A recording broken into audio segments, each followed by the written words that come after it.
चुनाव आयोग ने कल महाराष्ट्र और झारखंड विधानसभा चुनाव समेत कई विधानसभा और लोकसभा सीट पर उपचुनाव की घोषणा की।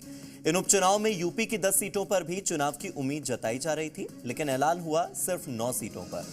वो एक सीट जो नहीं थी वो थी मिल्कीपुर, और इसी को लेकर समाजवादी पार्टी ने बीजेपी पर सियासी तीर छोड़ दिए हैं। देखिए।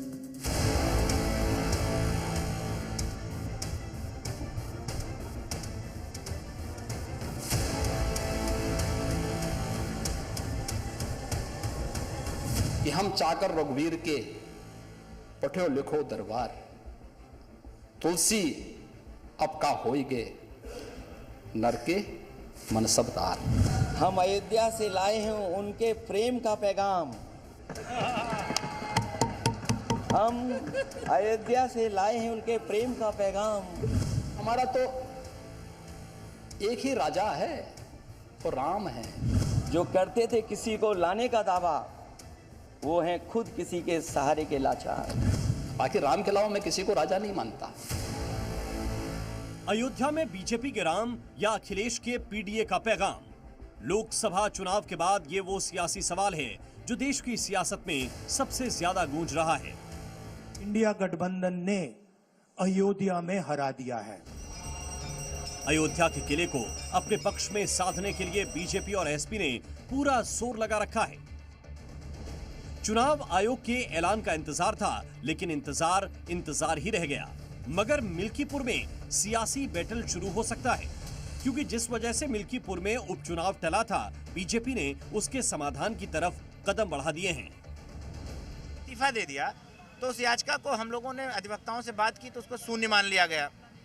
पर जब कल ये बात आई निकल के तो हम लोगों के पैरों तले जमीन खसक गई। भाई ये क्या हो गया। ये मामला भी एक तरीके से नया था पूरे देश के लिए, तो चौंकाने वाली बात आई। पर कहीं कोई डर दबाव नहीं है। जैसे संज्ञान है, हमने अपने पदाधिकारियों से, संगठन से वार्ता की और आज मैं कोर्ट आ गया हूं टाइम से।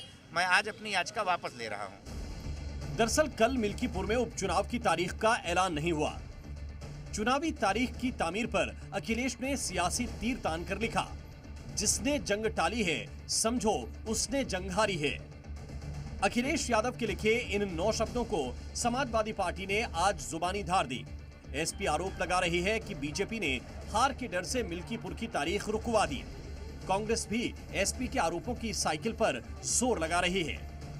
अयोध्या में लड़ने की हिम्मत भाजपा की नहीं है। उन्होंने इसीलिए पिटीशन को चालू रखा जिससे चुनाव न होने पाए। भाजपा भागना चाहती है। सवालों का जवाब चुनाव आयोग को देना पड़ेगा कि मिल्कीपुर सीट पे चुनाव क्यों नहीं कराया जा रहा है और कानपुर की सीट पे चुनाव क्यों कराया जा रहा है। दरअसल यूपी में 10 विधानसभा सीट पर उपचुनाव का ऐलान होना था, लेकिन सिर्फ 9 सीट पर ही तारीख का ऐलान हुआ। कल ही चुनाव आयोग ने इस सस्पेंस से पर्दा भी उठाया था, जिसके मुताबिक हाईकोर्ट में मुकदमा लंबित होने के चलते तारीख घोषित नहीं की है। पूर्व विधायक गोरखनाथ बाबा ने 2022 आम चुनाव को लेकर हाईकोर्ट में याचिका दायर कर रखी है। ये याचिका अवधेश प्रसाद के चुनाव जीतने को लेकर दायर की गई थी, जो कोर्ट में लंबित है। अब बीजेपी की तरफ से याचिका वापस लेने के फैसले के बाद कानूनी पेंच हट जाएगा, जिसके बाद चुनाव आयोग उपचुनाव को लेकर फैसला लेगा। हरियाणा की जीत ने भले ही लोकसभा चुनाव के झटके से उबरने में बीजेपी की मदद की हो, लेकिन अयोध्या की जीत के लिए बीजेपी बेताब है। ये वो सियासी बैटल है जहां बीजेपी के हिंदुत्व और विपक्ष के जाति समीकरण का लिटमस टेस्ट होना है। बटेंगे तो कटेंगे।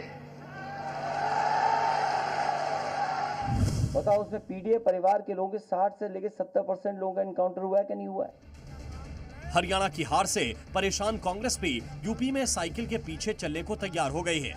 कांग्रेस जिस फूलपुर सीट पर कल तक दावा ठोक रही थी, वहां समाजवादी पार्टी के सपोर्ट के लिए राजी हो गई है।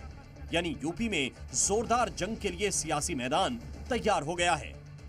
लखनऊ से विशाल रघुवंशी के साथ ब्यूरो रिपोर्ट, जी मीडिया।